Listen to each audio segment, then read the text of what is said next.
Check that out to make sure that everything looks good there. Check each of those points. If you need to stop and correct any of these, be sure to do that now.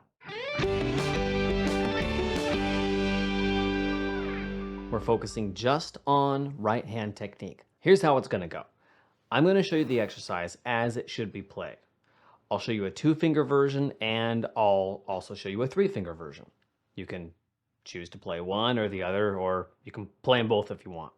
Then I'll break the exercises down into all of the individual techniques that you should be focusing on so that you don't miss anything or build any bad habits. At the end of this lesson, I will also show you some variations so that you can set your own standards to bring yourself to the edge of your abilities so that you can get the most out of the exercise.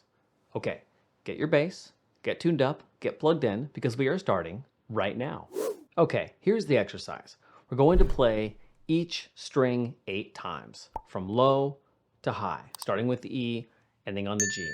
We'll take a look at all the techniques involved in this in just a bit, but for now, just notice that we are cycling through the fingers evenly, 1, 2, 1, 2. And here it is.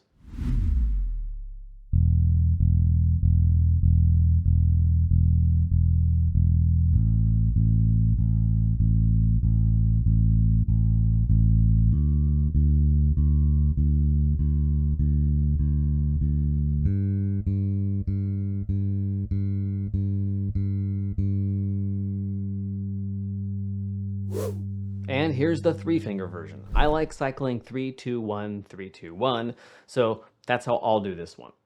I want to point out that because we are hitting the string 8 times and we are cycling through 3 fingers, we'll end up changing strings to a new starting finger each time. And if we do this correctly, we should start on the high string, the G, with the same finger we used to start the exercise on the E string. In this case, I'll be starting the exercise on the E string with the 3rd finger, so that's the finger that I should be starting with on the high string, the G, by the time I get there. So whatever finger you use to start on the E, that's the finger you should use to start playing the G.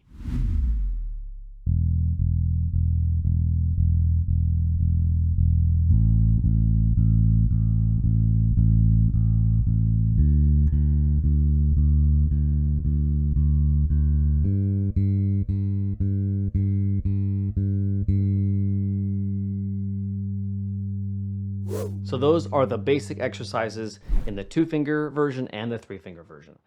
It's pretty simple, but let's make sure that everything looks fantastic and all of your techniques are in place before we move on to the variations. First, plant your thumb somewhere, like on the pickup, or let it float, right? That's okay too. I just want to be sure that it's comfortable. Make sure your hand position is good, so floating over the strings, not coming down into the strings, but not too close to the strings either. Right about there. And finally, pull into the body of the bass, not up and away from the body of the bass. Check that out to make sure that everything looks good there. Check each of those points. If you need to stop and correct any of these, be sure to do that now. But when you move to the A string to play the A, or at the very latest to the D string, rest that thumb on the low E, keeping a shallow angle between your thumb and your attack fingers and muting that unruly E string. And by the time you get to the G, be sure you have moved your thumb, the movable thumb technique, to the A, resting on the A to keep everything powerful, controlled, and efficient.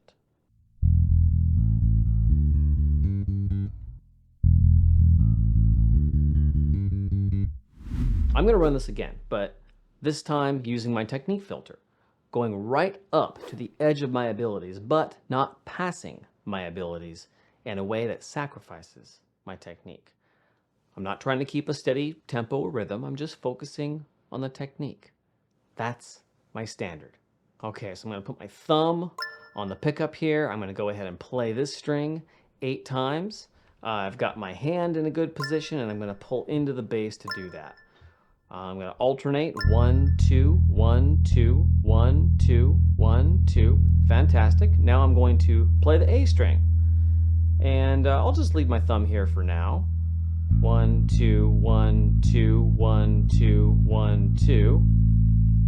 And let's see, now I'm going to drop to the E. I'm going to play the D with my first finger. 1, 2, 1, 2, 1, 2, 1, 2. That's pretty easy.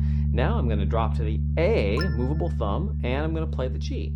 1, 2, 1, 2, 1, 2, 1, 2. If your technique is looking good, then you can use some variations to switch it up and create some further growth. One thing I could do to make this more challenging is to simply speed it up and try to play it nice and steady.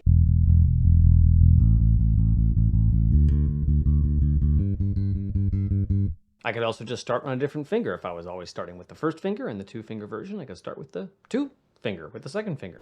2, 1, 2, 1, 2, 1, 2, 1, 2, 1, 2, 1, 2, 1, 2, 1. I could play a different number of notes. I could play more notes if I needed more time to think about my technique between string changes. If I'm too far out on the cliff, if I'm too challenged by this. Or I could play less notes if I wanted to make it more challenging. If I'm playing on solid ground and I need to make it harder for myself. I could play a different rhythm or even come up with a rhythm that has me changing strings with different fingers.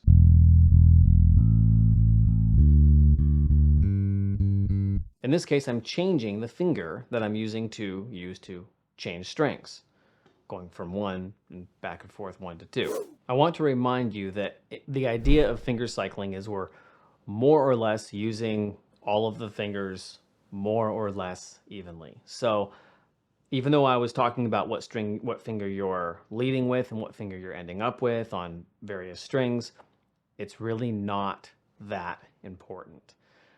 You only need to pay attention to this if you find yourself perpetually using one finger much more than the others. So if you're up to speed and you find yourself not cycling perfectly through your fingers, I'm okay with that. I don't do that. I don't really pay attention to that. I use all 3 fingers more or less evenly, and that's just fine. I know that was a simple exercise. If it's too simple, then I'd like you to mold the exercise into something that challenges you at the edge of your abilities. You could even play through some scales or something else where you involve the left hand rather than just playing open strings. Set the parameters of the exercise so that it meets your needs where you are at in your bass journey and get you to cycle through your fingers and move that thumb as needed. Those are our parameters. Those are the skills we are looking to either produce, grow, or maintain in this exercise. Okay, get your bass, get tuned in, get plugged up.